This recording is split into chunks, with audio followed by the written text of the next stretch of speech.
গাংনী সীমান্তে নারী ও শিশুসহ ৮ জনকে পুশিন। মেহেরপুরের গাংনী উপজেলার রংমহল সীমান্ত দিয়ে নারী ও শিশুসহ ৮ জনকে পুশিন করেছে ভারতীয় সীমারক্ষী বাহিনী বিএসএফ। বৃহস্পতিবার ২৬শে জুন সকালে সীমান্তের ১৩৬ ও ১৩৭ নম্বর পিলারের মাঝামাঝি গেট দিয়ে তাদের বাংলাদেশের অভ্যন্তরে ঠেলে দেওয়া হয়। পুশিনকৃতরা সীমান্তবর্তী সড়ক দিয়ে বাংলাদেশের ভেতরের দিকে আসার সময় টহলরত বিজিবির সদস্যরা তাদের গতিবিধি সন্দেহজনক মনে করে জিজ্ঞাসাবাদ করেন। পরে তাদেরকে হেফাজতে নিয়ে জিজ্ঞাসাবাদ করা হচ্ছে।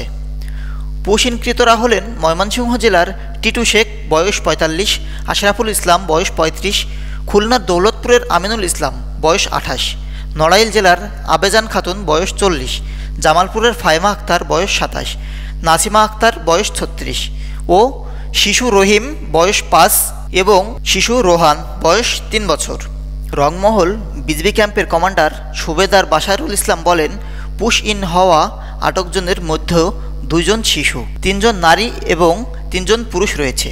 ভারতের সীমান্তরক্ষী বাহিনী সকাল ৬:৩০টার দিকে তারকাটা পার করে তাদের অবৈধভাবে বাংলাদেশে পাঠিয়ে দেয়। তাদের হেফাজতে নিয়ে জিজ্ঞাসাবাদ করা হচ্ছে। পরবর্তীতে আইনগত ব্যবস্থা নেওয়া হবে। এ ঘটনায় পতাকা বৈঠকের মাধ্যমে চিঠি দেওয়ার প্রস্তুতি চলছে বলেও জানিয়েছেন তিনি। ভিডিওটি ভালো লাগলে সাবস্ক্রাইব করে আমাদের পাশে থাকুন। পরবর্তী ভিডিও সবার আগে পেতে পাশে থাকা বেল আইকনটি অন করে দিন। ধন্যবাদ।